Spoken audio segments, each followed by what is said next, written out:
सभी को प्रभु यीशु मसीह के नाम में जय मसीह की। परमेश्वर के नाम की स्तुति हो, परमेश्वर के नाम की महिमा हो। मैं एक बार फिर से आप सभी का स्वागत करती हूँ मेरे एक और नए वीडियो में।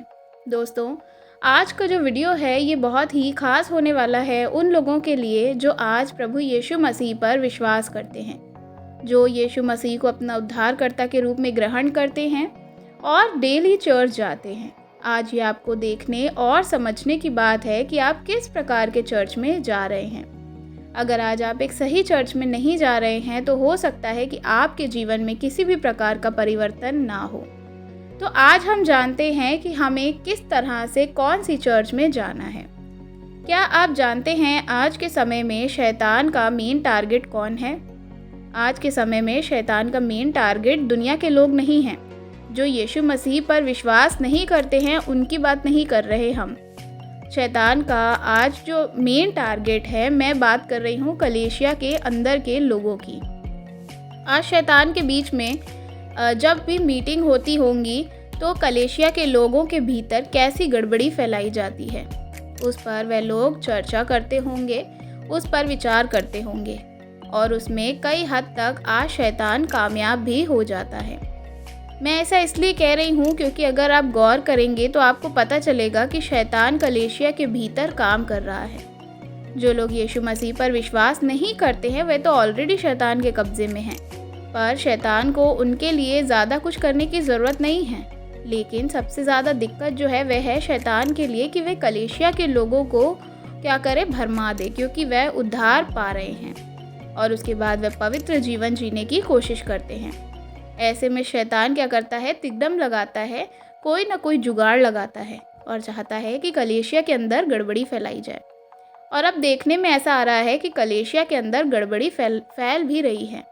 हर तरह से शैतान कलीसिया के अंदर अपने जो पंजे हैं उनको मजबूत कर रहा है, लोगों के जीवन में काम कर रहा है।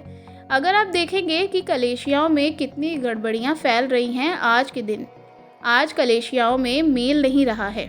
पास्टर जो कहने के लिए हम मसीही लोगों को हम कर सकते हैं वह हमें बोल रहे हैं। लोग आज दुनिया में देखो संसारिक बातों में मन लगा रहे हैं, जाकर बहुत सारे ऐसे कार्य कर रहे हैं। सुबह आकर चर्च में संडे के दिन आराधना करने के लिए खड़े हो जाते हैं, आराधना लीड करते हैं और बहुत सारे ऐसे लोग हैं जो आराधना लीड करते हैं, लेकिन जब चर्च ख़त्म हो जाती है संडे के बाद वे अपनी बाकी ज़िंदगी के जो काम हैं वह बिल्कुल भी बाइबल के अनुसार नहीं करते। बहुत सारे ऐसे लोग हैं जो पब में जाना पसंद करते हैं, रेस्टोरेंट जो है एक तरह से आप कह सकते हो कि क्लब्स होते हैं, वहाँ जाना पसंद करते हैं जहाँ पे दारू पिलाई जाती है, वहाँ पे जाते हैं, अलग अलग तरह के नशे करते हैं, गाने बजाते हैं और जो भी अलग अलग तरह के कार्य होते हैं, शैतानिक कार्य वो करते हैं। और वही सुबह संडे में चर्च में आकर के आराधना लीड करने के लिए खड़े हो जा रहे हैं और दूसरों के लिए एक रोल मॉडल बन रहे हैं। और ये सब किस लिए हो रहा है? क्योंकि शैतान ऐसा ही चाहता है। शैतान का काम वह आसान कर रहे हैं आज कलीसिया के लोग, और ऐसे करने के बाद जो वहाँ के पास्टर हैं वह बिल्कुल भी इसके लिए क्या है, फिक्र उनको कोई भी नहीं है। उन्हें ऐसा है कि आज के टाइम पे ऐसे पास्टर्स हैं जिन्हें इन सारी चीज़ों के लिए कोई फ़र्क ही नहीं पड़ता, कोई बात ही नहीं उनको दिखती है आकर कि वह आराधना कर रहे हैं और बाकी का जीवन वे किस प्रकार से व्यतीत कर रहे हैं, अपने जीवन में कुछ कर रहे हैं। जब ऐसा कुछ होता है तो सब कुछ क्या है, शैतान आप अपनी चाल में आप उसको क्या कर रहे हैं, कामयाब हो करने को दे रहे हैं। और यही चीज़ है जो आज समझने वाली बात है कि शैतान का जो काम है आज चर्च के बाहर नहीं बल्कि चर्च के अंदर हो रहा है। वह समझ चुका है कि ये इंसान अब और आसानी से बेवकूफ़ बनेगा।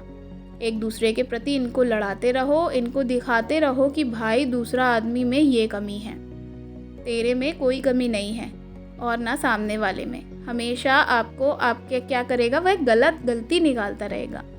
आप खुद के अंदर नहीं देखेंगे, पर क्या करेंगे, विश्वासी जो है पास्टर के कई बार ऐसा होता है कि शैतान जो है पास्टर के ऊपर भी रह के काम करता है कि वह खुद को बहुत महान दिखाते हैं, लेकिन क्या करते हैं, दूसरों में गलतियों को बताते रहते हैं जो कि बाइबल के अनुसार शायद होगा भी नहीं। दूसरों पे दोष लगाना शुरू कर देते हैं। और कई लोग ऐसे होते हैं कि जो पास्टर पे दोष लगाते हैं कि पास्टर ये कह रहा है, वह कह रहा है, वह खुद के अंदर नहीं झांक कर देख रहा, पास्टर के ऊपर बहुत सारी चीज़ें थोपने लगते हैं। ऐसा मत करिए। खुद के ऊपर आप नहीं जांच रहे हैं, ये दोनों तरफ का प्रॉब्लम है। और इन दोनों तरफ की लड़ाई में किसका फ़ायदा हो रहा है? शैतान का फ़ायदा। क्योंकि परमेश्वर ने कलीसिया में आपको इसलिए नहीं बुलाया कि आप अलगाव का जीवन जिएं, अलग रहो, एक दूसरे से नफरत करो। प्रभु ने प्रेम करने के लिए आपको बुलाया है, लेकिन आप अपने आप को एक दूसरे से क्या कर रहे हैं? कंपेयर कर रहे हैं, लड़ रहे हैं, अलग हो रहे हैं। इससे शैतान का फ़ायदा हो रहा है। वह चाहता है कि आप ऐसा काम करें, पर प्रभु ऐसा नहीं चाहता। कलीसिया के अंदर बहुत सारी ऐसी चीज़ें होती हैं जो कि क्या है? शैतान के हाथ में हो जाती हैं। कलीसिया में आकर आराधना करते हैं, सारी चीज़ें करते हैं, और उनका जीवन जो है वह परमेश्वर के योग्य नहीं हो पाता है। क्या होता है आजकल कि बहुत सारे ऐसे लोग हैं कि कलीसिया में आते हैं और सब कुछ करते हैं, लेकिन उनका मन जो है वह बाइबल के अकॉर्डिंग नहीं चल रहा है। और इसीलिए पास्टर्स भी उनको नहीं मना करते हैं, क्योंकि आजकल की जो आप कलीसियाओं में देखेंगे वहाँ पे क्या हो रहा है कि लोग भीड़ इकट्ठा करना चाह रहे हैं। आप चाहे उसके बाद बाहरी जीवन कैसा भी क्यों ना जिएं, किसी को कोई मतलब नहीं होता है। तो आजकल की इस तरह से क्या हो रहा है? कलीसियाओं में हो रहा है। आज गिने चुने लोग ऐसे हैं जिनको आप अपने उंगलियों में गिन लोगे, या विचार में नहीं आप पकड़ पाओगे। ऐसे बहुत कम लोग बचे हैं जो क्या है? बाइबल के अनुसार अपने जीवन को जी रहे हैं। नहीं तो सारे के सारे आज शैतान के उस बड़े हथियार, उस चुंगल में फंस चुके हैं जो आज शैतान चाहता है। मैं आपको एक बात बताना चाहती हूँ। बाइबल हमें बताती है, यीशु मसीह ने कहा कि पुराने नियम में कि तुम सुन चुके हो कि व्यभिचार नहीं करना, परंतु यीशु कहते हैं, मैं तुमसे कहता हूँ, यदि कोई किसी पराई स्त्री को कुदृष्टि भी डाले तो क्या करे? उसके प्रति आपने व्यभिचार कर लिया। जब हम ये देखते हैं मत्ती रचित सुसमाचार उसका 5 अध्याय उसके 27 और 28 वचन में, अगर आप किसी स्त्री पर या किसी पुरुष पर आप वहाँ खड़े होकर चर्च में या बाहर किसी भी जगह पे ऐसे कार्यों को कर रहे हैं, तो आप क्या कर रहे हैं? व्यभिचार कर रहे हैं। देखो, आप अपने आप को जो काम आप कर रहे हैं वह क्या है? शैतान कलीसिया के अंदर आपसे करवा रहा है, और वह ऐसा चाहता भी है, और आज आप ऐसा कर भी रहे हैं। आज हमें खुद को जांचने की ज़रूरत है। यही बातें अगर आपको कोई और बताएगा तो हो सकता है आपको बुरा लगेगा, क्योंकि आपकी कमियों को दिखाना तो दुनिया का सबसे बड़ा गुनाह हो जाता है। जब किसी व्यक्ति के बारे में बताया जाए जो गलत चल रहे हो तो उसे लगता है ये मेरा विरोधी है, लेकिन ऐसा नहीं है। परमेश्वर भी आपकी कमी को ही दिखाते हैं ताकि आप उनसे बाहर आकर के उस नर्क की आग में ना जाओ।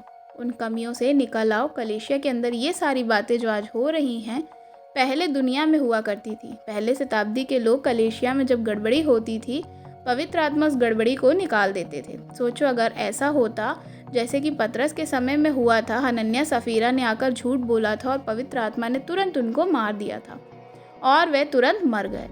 अगर इस घटना को दोबारा दोहराया जाए, उसके बाद ऐसी कोई घटना नहीं हुई।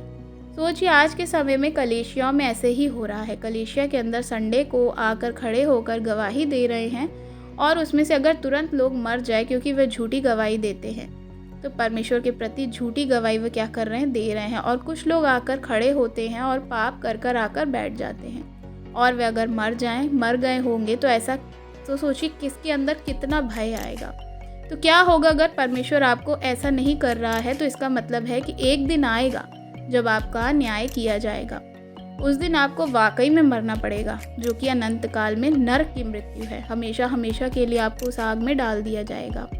और जो बातें मैं आपको बता रही हूँ, इनको सुनने के बाद भी अगर आपके जीवन में आप खुद को नहीं जांच रहे हैं, नहीं परख रहे हैं, उनसे खुद को नहीं सुधार रहे हैं, तो याद रखिए न्याय सिंहासन के सामने आपको खड़ा होकर अपने कर्मों का हिसाब देना होगा, और उस दिन कोई माफ़ी नहीं मिलेगी। आज मौका है आप लोगों के लिए माफ़ी मांगने का।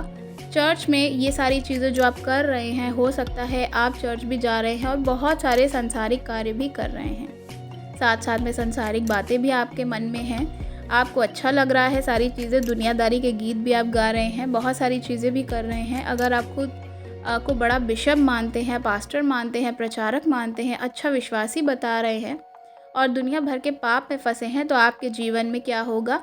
आपका न्याय होगा। तो क्या आपका न्याय बहुत अच्छा होगा? सोचने वाली बात है। आपको यीशु मसीह क्या कहेंगे? वाह वाह, तूने कितना अच्छा काम किया, दुनिया के काम भी किए और क्या किया? मेरे नाम की महिमा भी कर रहा है। चल तुझे मैं माफ़ कर देता हूँ। क्या ऐसा बोलेंगे यीशु मसीह? जी नहीं। यीशु मसीह कहेंगे, हे कुकर्म करने वालों, मैं तुम्हें नहीं जानता, मेरे सामने से चले जाओ। बहुत सारे पास्टर्स भी आएंगे, बोलेंगे हमने तेरे नाम से बड़ी कलेशियाँ चलाई, लोगों को खाना खिलाया, इतने सारे चर्च की स्थापना करी, दुनिया के सबसे बड़े चर्च हमने बनाया, हिंदुस्तान का सबसे बड़ा चर्च हमने बनाया, यहाँ का चर्च बनाया, वहाँ का चर्च बनाया, ये कार्य किए, वो कार्य किए। तब यीशु मसीह उनसे क्या कहेंगे?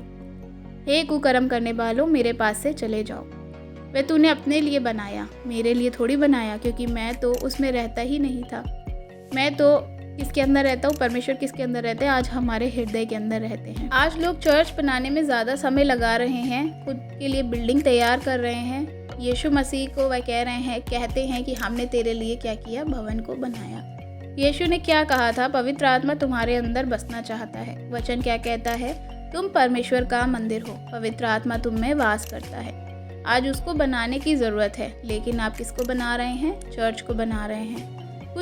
सब कुछ अच्छा होना चाहिए, आपके शरीर में कुछ अच्छा हो या ना हो, इसी चीज़ से शैतान क्या है? आज कामयाब हो रहा है, आपको धोखे में रख रहा है, आपको दुनियादारी में रख रहा है और आप उसी में फंस रहे हैं। शैतान आपके काम कर रहा है और क्या कर रहा है? बहुत सारी चीज़ों से आपको गिरा रहा है। चर्च में आकर भोले विश्वासियों के सामने आप खड़े हो जाओ और प्रभु तेरा धन्यवाद करके आप बोलो, मुझे दिन भर संभालने के लिए, पिछले हफ्ते संभालने के लिए मैं परमेश्वर का धन्यवाद करता हूँ, मेरे परिवार को संभालने के लिए, और अगले हफ्ते भी संभाले मैं तेरे हाथों में समर्पण करता हूँ। और फिर निकलेंगे चर्च से बाहर जाकर, तो आप क्या कर रहे होंगे? पिछले हफ्ते की तरह आपने माफ़ी तो मांग ली, लेकिन आपने फिर वही गलतियाँ करनी शुरू कर दी। आप जाकर दोबारा वही गलती करेंगे, अगले हफ्ते आकर आप फिर दोबारा माफ़ी मांगेंगे, दोबारा ये सारी चीज़ों को बोलेंगे कि अरे क्या दिक्कत है, यही तो चल रहा है आज के चर्च में, यही हो भी रहा है। आज बहुत अच्छे से आपको सोच विचार करने की ज़रूरत है कि आप किस प्रकार के विश्वासी हैं। क्या अगर ऐसा आप करेंगे तो आपको फिर दोबारा मौका मिलेगा मरने के बाद कि नहीं मिलेगा? आज ही आपको खुद से जांचना और परखना होगा कि आप कैसी चर्च में जा रहे हैं और आपका जीवन किस प्रकार से है। क्या आप आज बाइबल के अकॉर्डिंग चल रहे हैं कि नहीं चल रहे हैं? अगर वीडियो अच्छी लगी हो तो लाइक करना बिल्कुल भी मत भूलिएगा, और आप ये वीडियो को मसीही भाई बहनों के साथ शेयर कर सकते हैं। कमेंट में आप हमें अपनी राय दे सकते हैं। चैनल को अभी तक सब्सक्राइब नहीं किया है तो सब्सक्राइब ज़रूर करिएगा। God bless you. जय मसीह की।